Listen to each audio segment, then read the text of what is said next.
La egiptología forma parte de lo que se llamó en el siglo XIX y a principios del siglo XX orientalismo, que era una serie de disciplinas que tenían que ver con la historia antigua y que se relacionaban especialmente con los estudiosos de los imperios.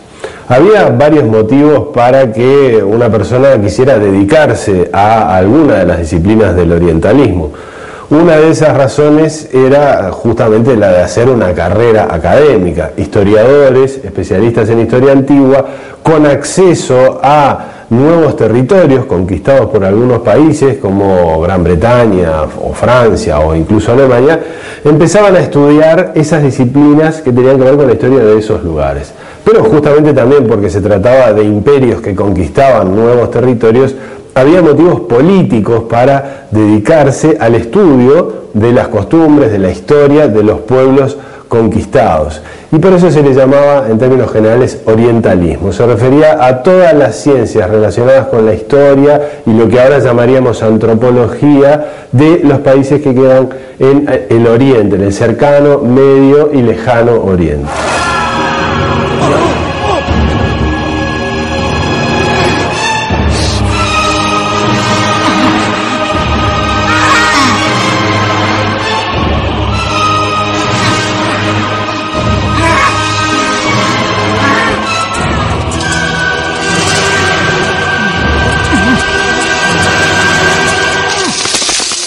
Pero hay otros motivos para dedicarse al estudio de la egiptología. Por un lado, los tesoros. Algunos buscadores de riquezas fáciles podían interesarse por el estudio de las tumbas, donde se sabía que podía haber metales preciosos, podía haber joyas que se enterraban junto con, por ejemplo, los faraones. Y también la cultura popular del siglo XX utilizó estos misterios asociados tradicionalmente con Egipto para hacer historias fantásticas de momias que vuelven a la vida, por ejemplo, lo cual influyó bastante en unos cuantos jóvenes que finalmente terminaron especializándose en serio en el estudio del Egipto antiguo.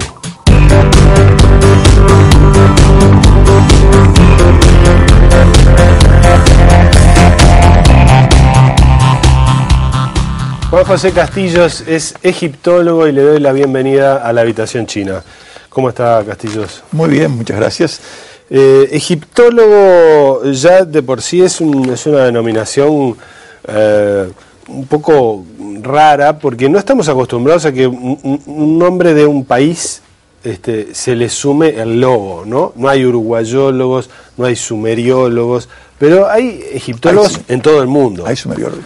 Bueno, pero digamos, uno entra a las universidades y por más que hay especialistas en historia uruguaya, no le decimos uruguayólogos. Acá no. ¿No? No hay. Pero en todo el mundo se usa egiptología y egiptólogo como una denominación aceptada. Vamos a intentar un poquito más adelante definir qué es la egiptología y el origen y por qué. Pero en principio a mí me gustaría preguntarle cuál es su relación, la suya personal, con la egiptología y cómo nació su interés por esta disciplina.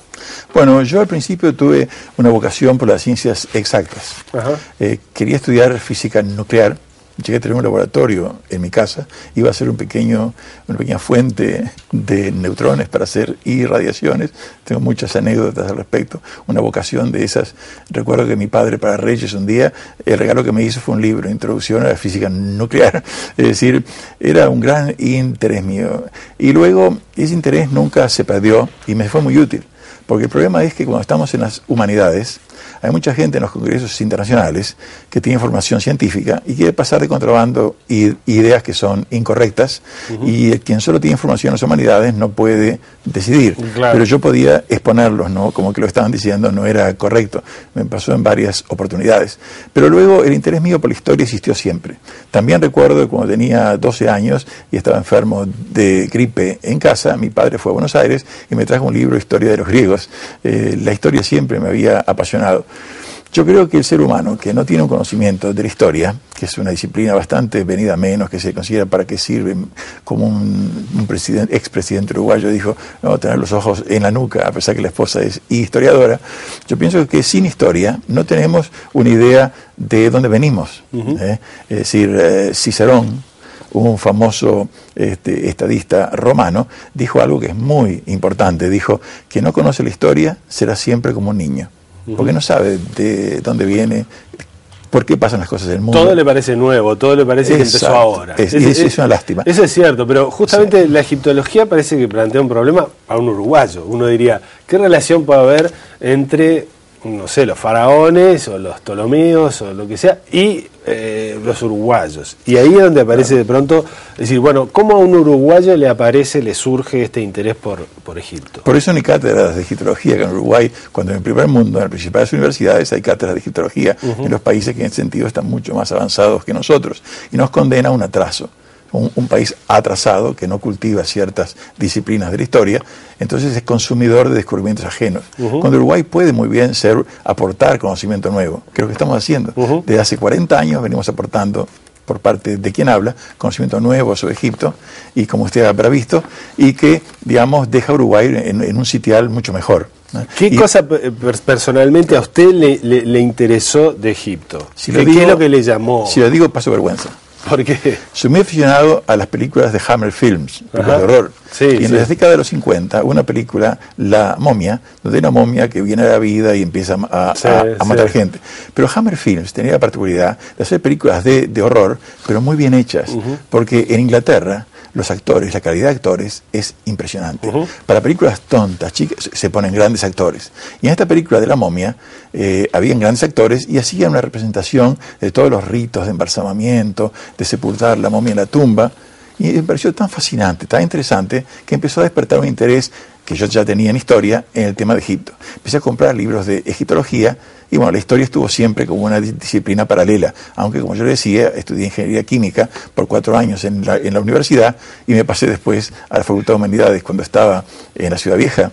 El profesor Piroto, un gran profesor de historia antigua, el último gran profesor de historia antigua que hubo en Uruguay, y estudié varios años con él allí y digamos ahí el interés fue creciendo cada vez más hasta que al final me capacité para poder empezar a hacer aportes. Ya en esa época, cuando era un estudiante, hice una contribución a una revista arbitrada de Inglaterra, que me publicó un trabajo. Y una egiptóloga de la Universidad de Oxford, Inglaterra, la doctora Elise Baumgartel, fallecida, gran personalidad, me mandó una carta bastante embarazosa donde decía, me sorprende ver que Montevideo pueda producir estudiantes tan prometedores de egiptología como usted, ¿no? Lo que fue un aliento realmente enorme. Ahora, ¿y qué cosa puede aportar, o en su caso, qué aportó usted a ese artículo? Para que vayamos entendiendo cómo es posible, justamente desde acá, hacer un aporte a algo tan lejos. Claro, sí. Yo siempre leo las cosas con espíritu muy escéptico, como tiene que ser en la ciencia. Entonces estaba leyendo en mi formación un libro por un francés, Bandier, Manuel de Arqueología Égyptienne, y encontré algo que me parecía muy debatible. Y escribí un artículo y lo mandé. Y me lo aceptaron. Parecía una crítica, bien, digamos, a ese crítica, libro. Siempre. Digamos, una especie de yo en todos lados voy a los congresos, a todo, a criticar. No a estar ahí, pasarme la mano por la espalda, porque todos vamos a aprender. Y eso me ha hecho una fama un poco incisiva. En todos lados que voy, cuestiono, pues como tiene que ser, ¿no? Aunque el hábito de ámbitos académicos a veces es más, yo no estoy de acuerdo. Tenemos que discutir para aprender. De la discusión sale la luz. ¿Y cómo nace el Instituto Uruguayo de Egiptología? Bueno, la cuestión fue que yo viví en Canadá muchos años, soy ciudadano canadiense aparte de uruguayo. Cuando llegué a Canadá, por esa publicación que ya tenía en Europa, me recibieron como un colega. Y me acuerdo que el doctor Donald Redford, una eminencia en egiptología mundial, me recibió muy amablemente y me dijo, usted viene de Uruguay, sí, profesor Castillo, que yo era profesor en esa época, le ponemos todos nuestros recursos a su disposición para que pueda seguir sus investigaciones.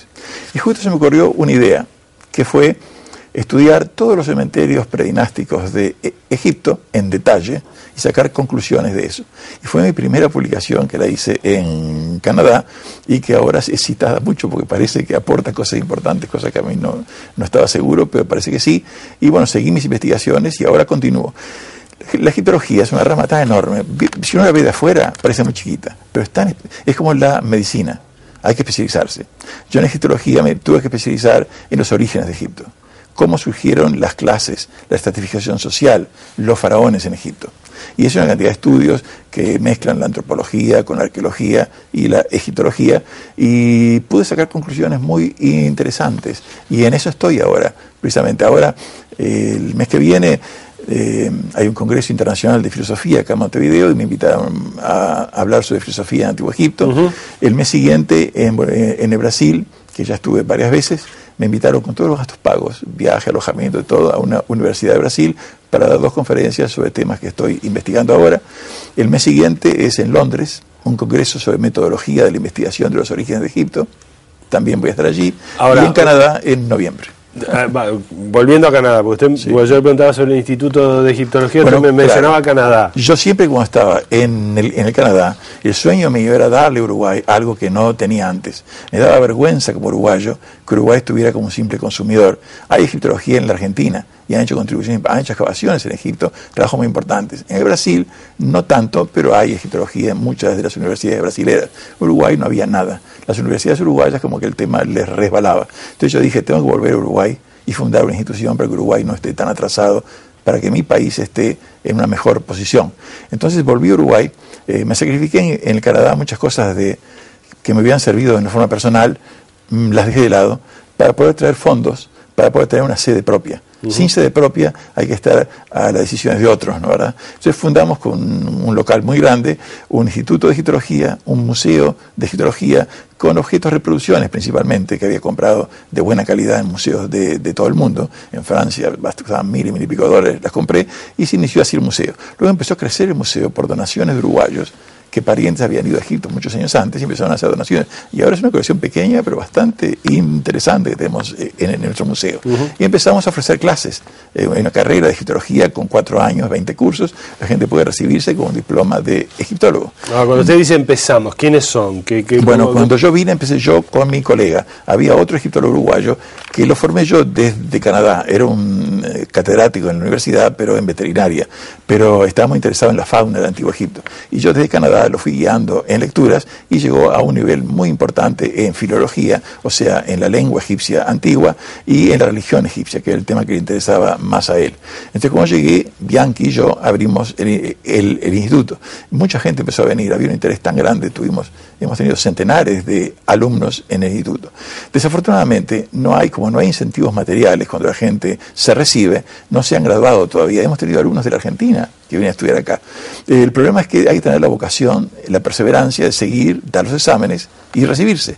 Hay algunos que llegaron hasta el 3er año y después dejaron, ¿no, verdad? Puede recibirse, es decir, terminar los cursos el diploma dentro del instituto y obtener un diploma. Una tesis original hay que presentar al final de investigación. Pero digamos, ¿ese título tiene algún reconocimiento oficial o bueno, nosotros no fuimos a hacer ningún reconocimiento en el gobierno, porque tuve una experiencia muy desagradable con la Universidad de la República, que no voy a entrar en eso ahora.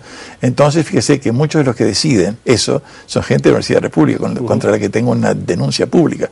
Entonces, lo más probable es que nos iban a tirar al bombo, ¿me entiende? Entonces, como tenemos reconocimiento internacional, me invitan de universidades, de museos. Fíjese, ¿cuántos uruguayos han tenido la oportunidad, que hay estudiantil en la universidad, de dar una conferencia en el Museo Británico, por ejemplo? No, yo fui en conferencias pocos años, Museo Británico. Me han invitado de importantes lugares, en congresos, en seminarios. En Polonia me invitaron a presidir una sesión académica, donde había egiptólogos de Alemania, Inglaterra, Estados Unidos. Entonces fíjese que el reconocimiento que tenemos es internacional. Nosotros no formamos, ni queremos formar, como yo llamo licenciados de entrecasa, que se destacan por acá, pero si salen de acá hacen papelones. Queremos formar gente que se diplome de egiptología, vaya por el mundo y pueda dialogar de igual a igual con alemanes, ingleses, franceses. Y esa es la aspiración nuestra. Ha faltado la vocación y perseverancia de que alguien se reciba y poder formar más egiptólogos uruguayos. Para que cuando yo me muera, que no Uruguay vuelva a la posición que estaba antes, de atraso. ¿Me comprende? No, claro, lo que parece complicado es, al no haber una institución, digamos, que permita justamente esa continuidad, existen esos riesgos que usted mismo está diciendo. O sea que, digamos, la única forma de estudiar egiptología en Uruguay es a través de su instituto. Lamentablemente. Sí, pero si uno estudia historia antigua en Si uno estudia historia, Si República, sí. seguro, en la Facultad de Humanidades. Cierto. Ahí también tiene una formación, aunque no tenga... No, lamentablemente no. ¿No? Es decir, la persona que está a cargo de historia antigua allí me merece serios reparos. Es parte de la denuncia que tengo contra la universidad, pero no voy a entrar en ese tema ahora. Entonces, fíjese que estudiantes de allí vienen a consultarme a mí para cosas que le encargan en historia antigua, porque ahí la guía que tienen es muy pobre. La persona que está a cargo de historia antigua no tiene publicaciones, no la conoce nadie, ¿me entiende? Es esas cosas raras que pasan dentro de la universidad. Ahora, yo planteé en un momento que se creara una cátedra de egiptología en la universidad, y con excusas, que no había fondos, no lo hicieron. ¿Pero y por qué excusas? Es decir, ¿cuál sería el interés en que no hubiera? El interés es algo que no es solo de Uruguay, es de otros países. Es una deformación clasicista. En las universidades nuestras, desgraciadamente, están chapadas a la antigua, viene del siglo XIX. Entonces, como Grecia y Roma es lo más grande, todo lo demás son bárbaros. Una concepción completamente errónea que no existe en el resto del mundo. Y ahí viene el prejuicio contra la egiptología. Bien, lo invito a hacer una primera pausa y a la vuelta a hablar un poquitito de qué es la egiptología, porque hasta ahora hemos hablado un poco de alrededor de eso y no sabemos bien de qué estamos así. Sabemos que hablamos de Egipto, sabemos que hablamos de los faraones, pero en fin, vamos a tratar de definir un poquitito mejor qué es eso y qué relación tiene, por ejemplo, con el siglo XIX. Y con Uruguay. Y con Uruguay. Mucho gusto.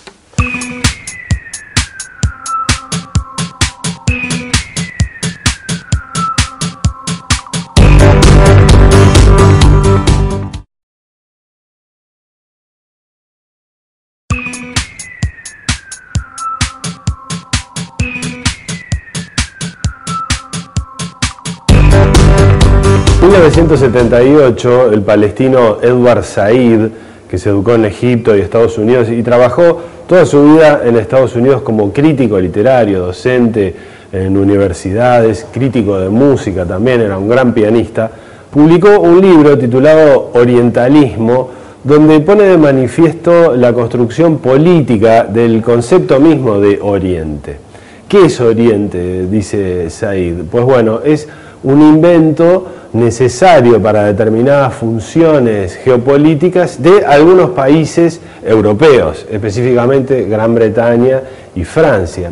Y dice que el estudio de Egipto, lo que conocemos como egiptología, es central para la construcción del orientalismo, porque este estudio comienza en Europa con la invasión por parte de Napoleón de Egipto a principios del siglo XIX, se desarrolla luego fuertemente en Gran Bretaña y termina generando la idea y el discurso explícito de los británicos de que los que saben cómo es Oriente son los británicos y no los propios habitantes de los países del Oriente. Said dice que específicamente la egiptología, como una de las disciplinas centrales del orientalismo, es muy importante, porque allí en Egipto comenzaron realmente los estudios académicos a partir de la invasión de Napoleón a principios del siglo XIX y después con el afianzamiento del estudio de estas disciplinas por parte de Gran Bretaña, al punto que los británicos decían que la ocupación británica de Egipto y de otras zonas del Oriente era buena para Gran Bretaña, pero que era muy buena también para esos países. Y decía que nadie sabía más sobre Oriente que los británicos, ni siquiera los habitantes de esas regiones.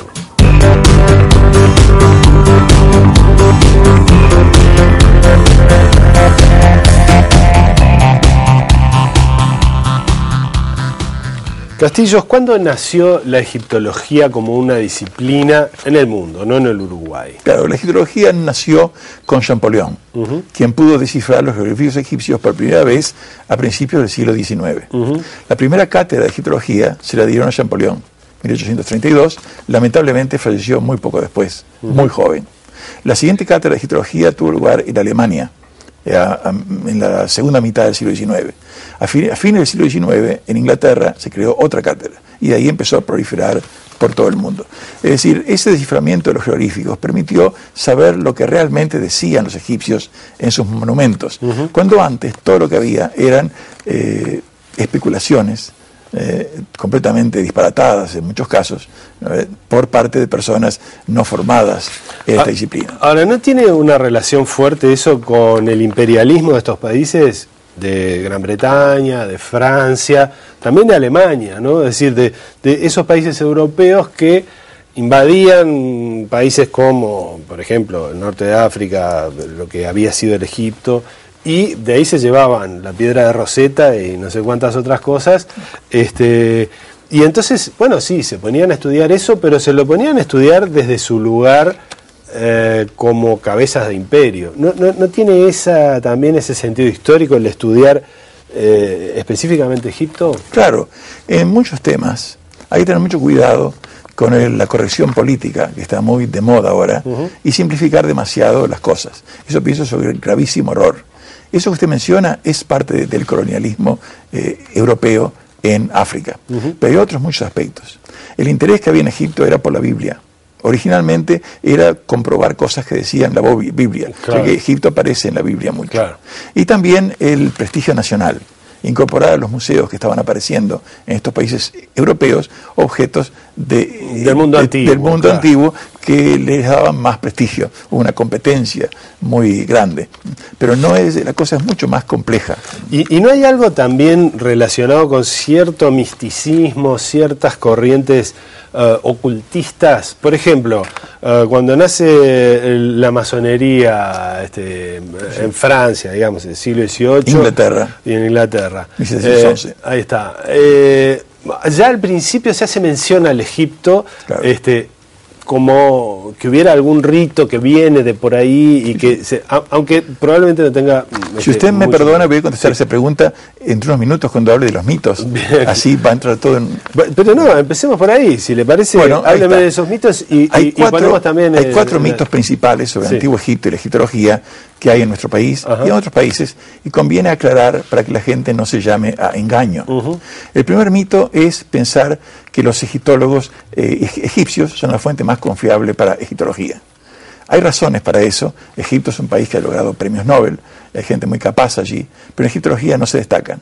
Usted va a congresos en todo el mundo, los principales libros de egiptología están hechos por alemanes, franceses, ingleses, no por egipcios. Hay egipcios egiptólogos muy capaces, pero no son muchos y no son de los mejores. Hay razones para eso que es muy largo entrar ahora, ¿verdad? Pero entonces se dan situaciones graciosas, como una anécdota que voy a narrarle a usted. Canal 12 hace unos años hizo un viaje a Egipto, de esos famosos viajes del 12, con Victoria Rodríguez, y en los guiones estaba Tulipano. Entonces hicieron el viaje, vinieron todos muy contentos, lo pasaron por la tele, y el embajador de Egipto nos convocó una cena para agasajarlos. Me invitaron a mí también como egiptólogo, el único egiptólogo profesional en Uruguay, me invitaron. Entonces allí Victoria Rodríguez se ufanaba, decía, Tulipano es un genio, hasta sabe chino, ¿no? Bueno, entonces pasamos a la sobremesa después, y yo callado para no causar problemas al embajador. Entonces al final van y me preguntan, ¿y usted, profesor, qué le pareció ese video del Canal 12? Le digo, y las imágenes estaban muy lindas. Y el resto, le digo, salieron al aire tremendos disparates. Se ofendieron y se enojaron mucho, ¿no? ¿Verdad? Entonces yo le dije, miren, por ejemplo, estaban hablando de Mohamed Ali, un gobernante egipcio del siglo XIX, como el profeta Mohamed de la religión islámica. Hablaban que había inundaciones en Egipto. No hace años que no hay, con la famosa represa, no hay muchos otros errores muy disparatados. Entonces Tulipano después publicó una carta en una revista diciendo, nos cayó una maldición de Tutankamón, era un egiptólogo, ¿verdad? Es decir, nosotros no necesitamos ningún asesoramiento de él, que estamos a disposición en el instituto nuestro de cualquier uruguayo que quiera asesorarse sin costo ninguno. Nosotros tuvimos el asesoramiento de Zahi Hawass, el director de antigüedades egipcias, ¿no? ¿Verdad? Entonces yo le contesté, le digo, por más asesoramiento que tuvieron, los disparates salieron al aire.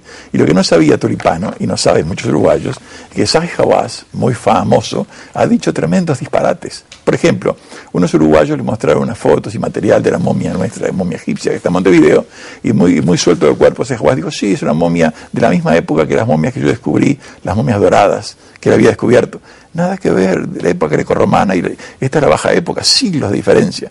Entonces, ¿qué confiabilidad hay en esas fuentes, ¿no? ¿Verdad? Como no saben, entonces yo les digo ahora, respeten a los egiptólogos egipcios, pero si quieren realmente información real, confiable, vayan a otras fuentes. Ese es el primer mito.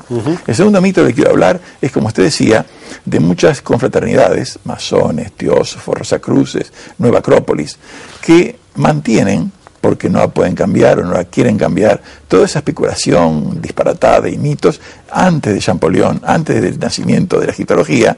Entonces siguen diciendo cosas, por ejemplo, que había sectas de iniciados, de sacerdotes en Egipto, cosa que no hay demostración ninguna de que existieran. Hablan de que las pirámides no eran tumbas, que eran en realidad lugares de iniciación. Hablan de una alquimia que había en Egipto, sea práctica o espiritual, que nunca hubo alquimia en Egipto hasta la época greco-romana, por lo menos. Entonces, si uno van y confía en lo que se le dice en esos lugares, están teniendo una información errónea, completamente vetusta, obsoleta, y no se quieren ayornar, ¿no? ¿Verdad? Y es una lástima porque la gente sale mal informada.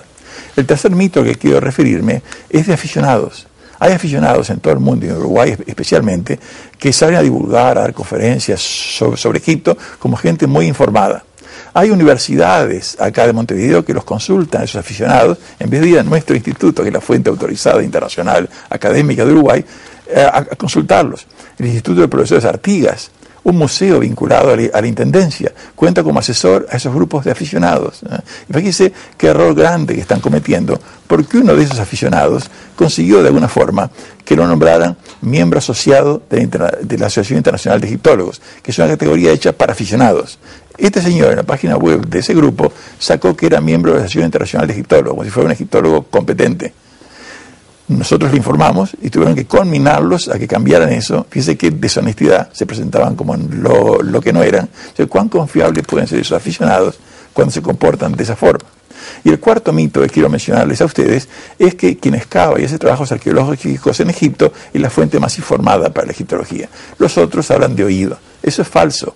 La egiptología se divide en dos grandes ramos. La arqueología de campo, que descubre cosas nuevas, muy importante, los egiptólogos de gabinete, yo llamaría, entre los cuales estoy yo y hay muchísimos otros, que interpretan y sacan conclusiones sobre esos descubrimientos, que no siempre los arqueólogos son los más apropiados para hacerlo, por razones personales, que no están capacitados para eso, y entonces ambos son igualmente válidos. Entonces la gente no tiene que llamarse engaño, si uno es arqueólogo no sabe nada. Eso es falso. Y eso quería que se quedara claro para que la gente no se engañe. Bien, Castillos, usted tiene un discurso que es bastante autónomo, digamos.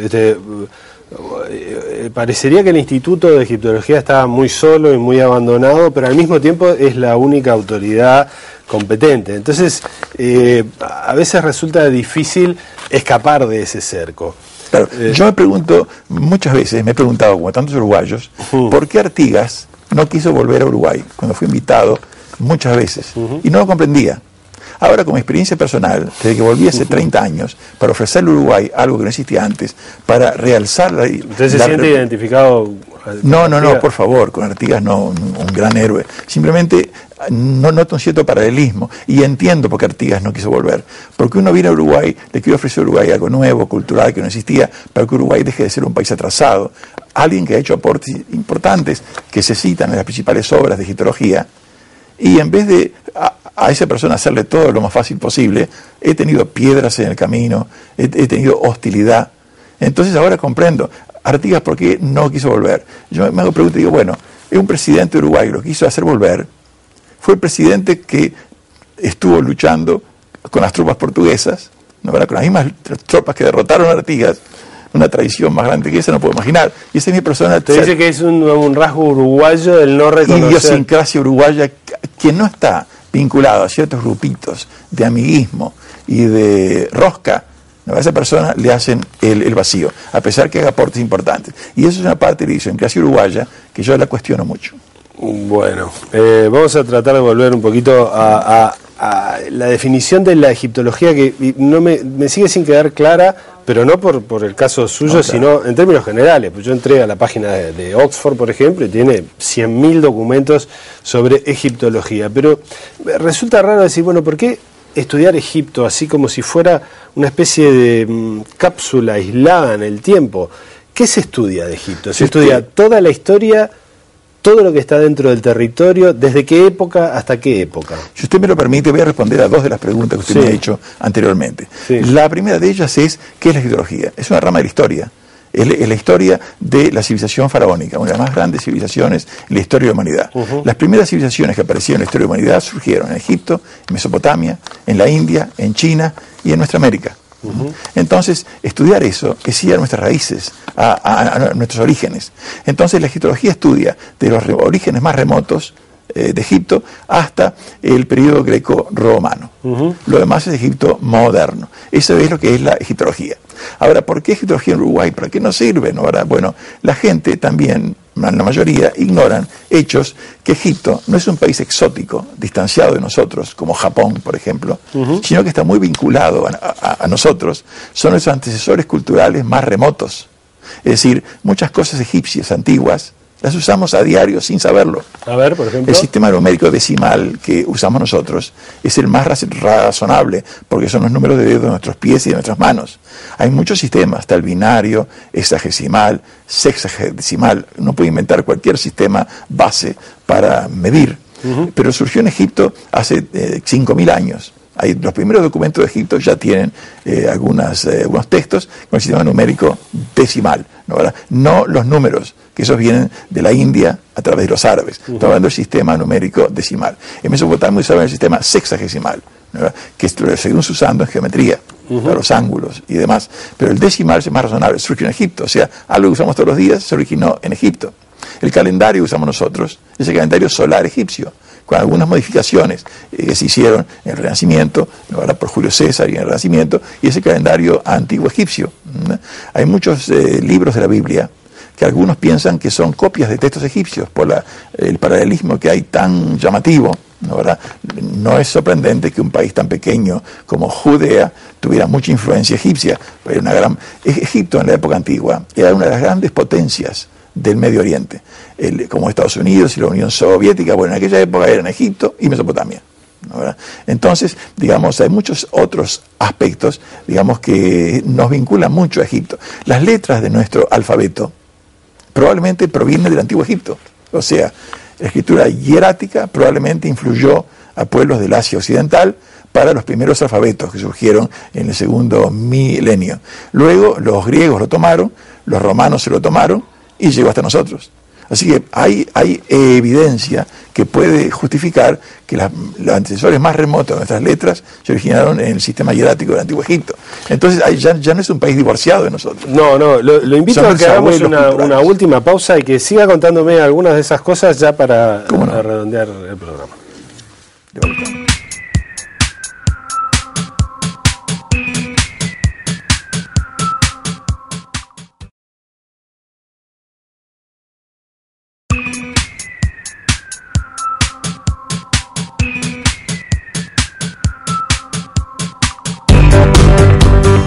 ¿Por qué estudiar Egipto en nuestro país? Para algunos se trata de un gasto que no se puede justificar fácilmente. Por un lado, por la historia de nuestro país. Nuestro país es un país que se independizó de un imperio y el estudio de Egipto es característico de los países imperiales. Así nació la egiptología. Y por otra parte hay quienes reclaman que se estudien asuntos más relacionados con nuestra actualidad. Es un argumento un poco peligroso porque con ese criterio deberían abandonarse una serie de disciplinas, la literatura, la filosofía y otras disciplinas humanísticas específicamente, tampoco tienen una aplicación práctica inmediata.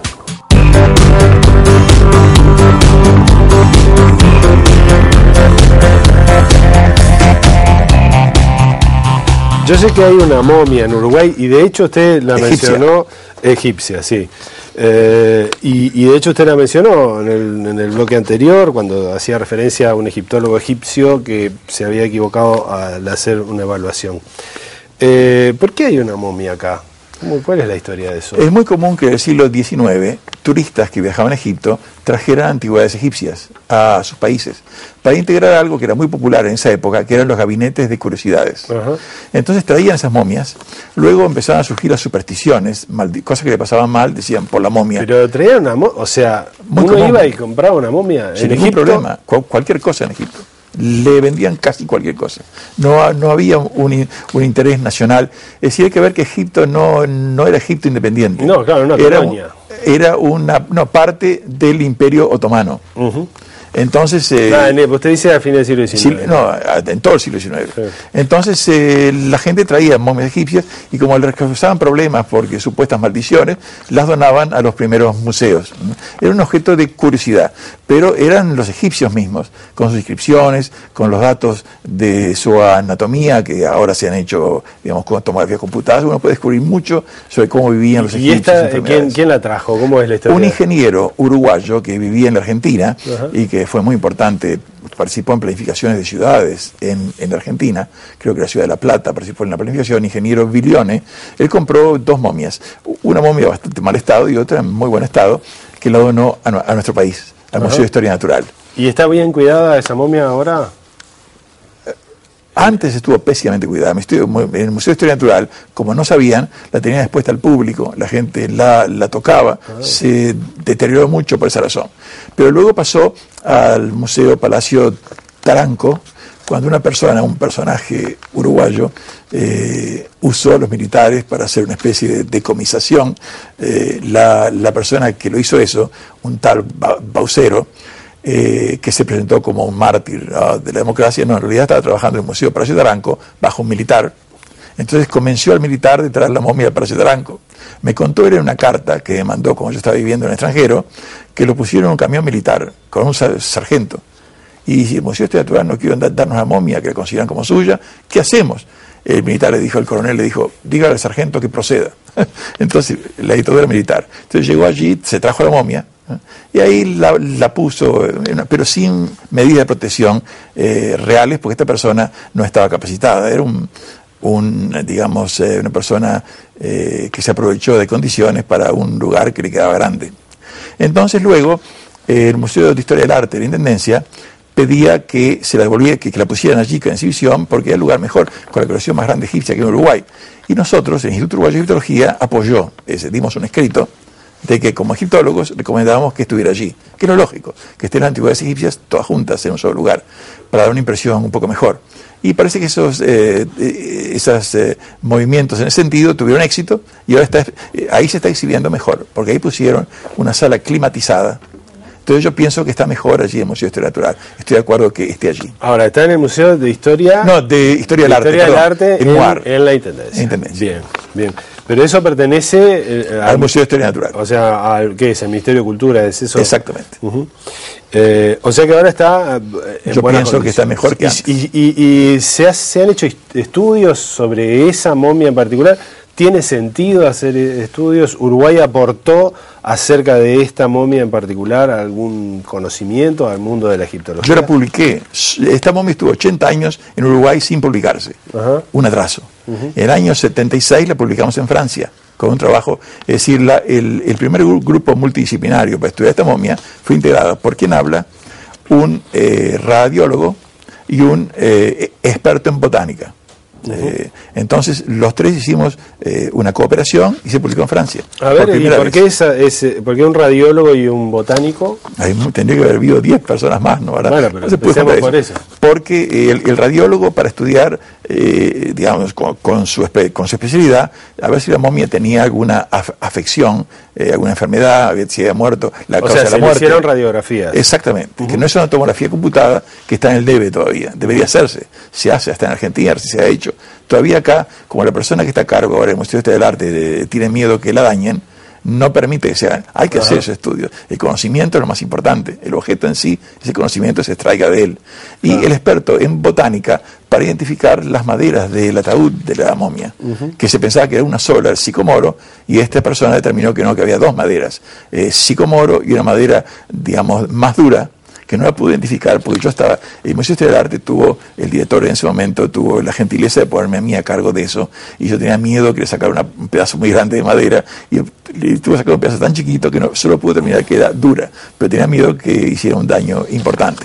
Entonces luego se hicieron, muchos años después, estudios, digamos, de radiocarbono para fecharla. Yo la había fechado, por motivos estilísticos, la había fechado a la Baja Época, especialmente la dinastía 26. Luego resultó ser un poco más tardía, Porque claro, fechamientos estilísticos son relativos, no tienen mucha precisión, pero era dentro de la baja época. Y luego, en el laboratorio de radiocarbono de la Facultad de Química, hicieron determinaciones que fecharon un poquito más tarde, 1 o 2 siglos después.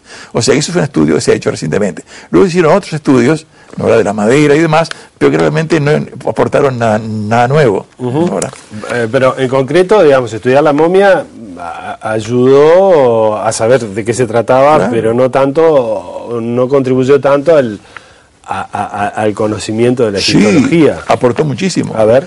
Las inscripciones en el ataúd contienen textos de las pirámides, que es algo bastante insólito. Por lo general había textos del libro de los muertos, en la mayoría de las momias que hay por ahí.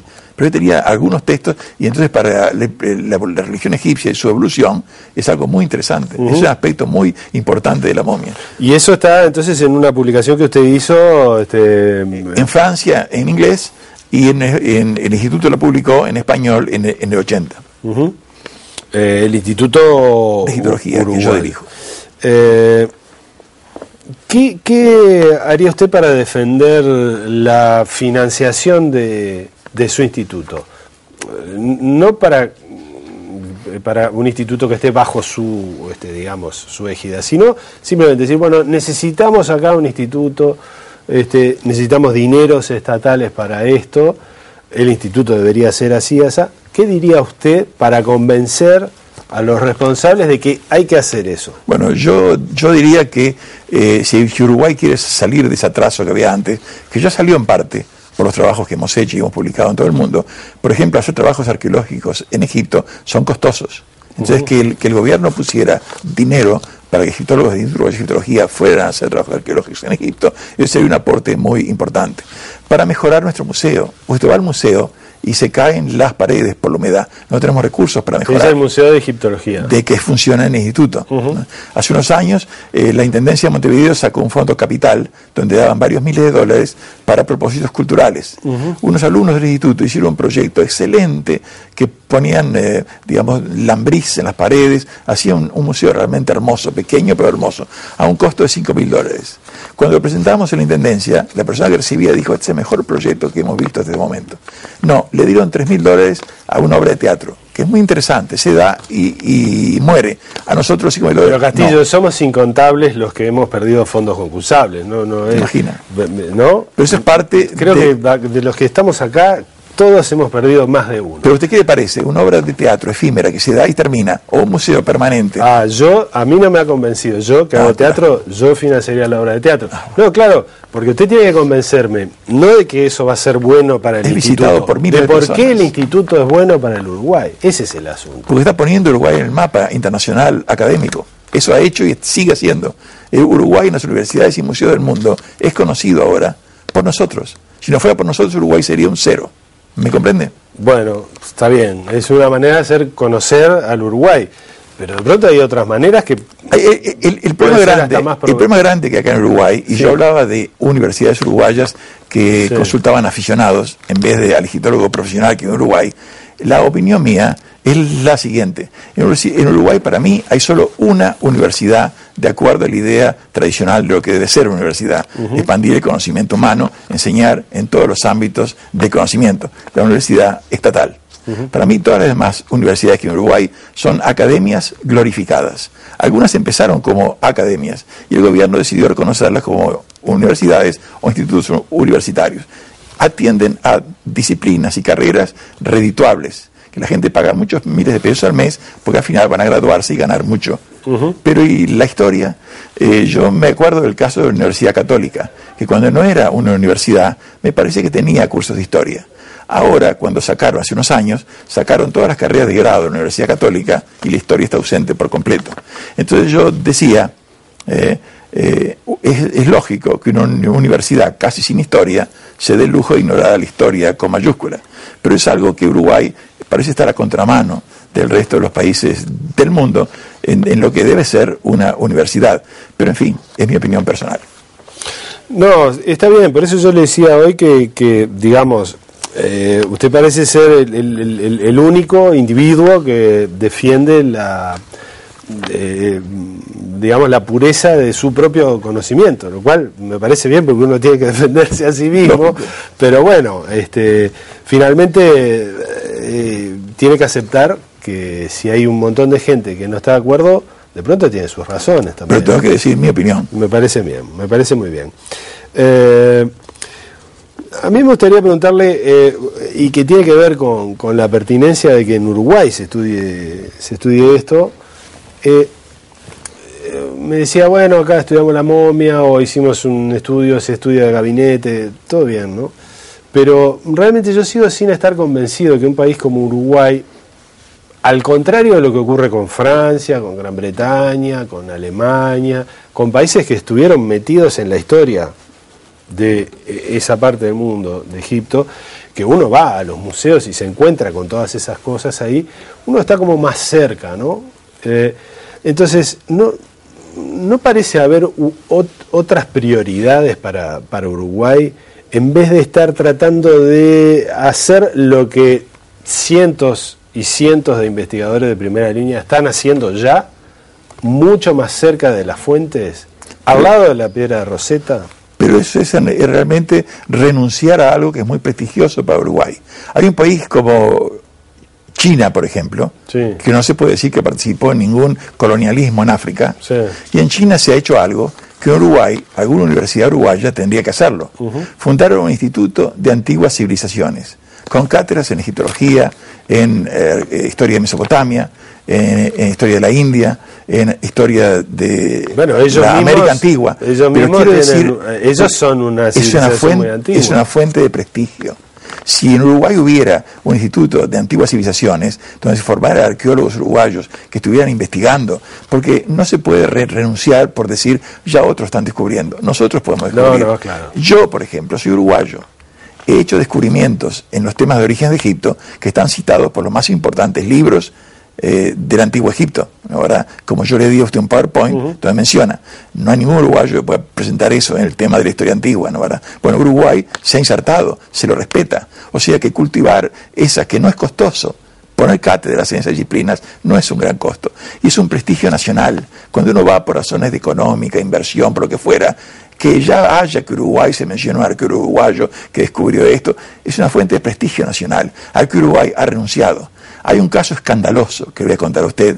Un académico uruguayo hace muchos años me contó que en la famosa campaña de recuperación, de salvación de los monumentos de Nubia, como se construía la represa y todo eso iba a quedar inundado, Uruguay aportó dinero. Estábamos bien en aquella época y aportó dinero, lo que fue muy reconocido por el gobierno egipcio.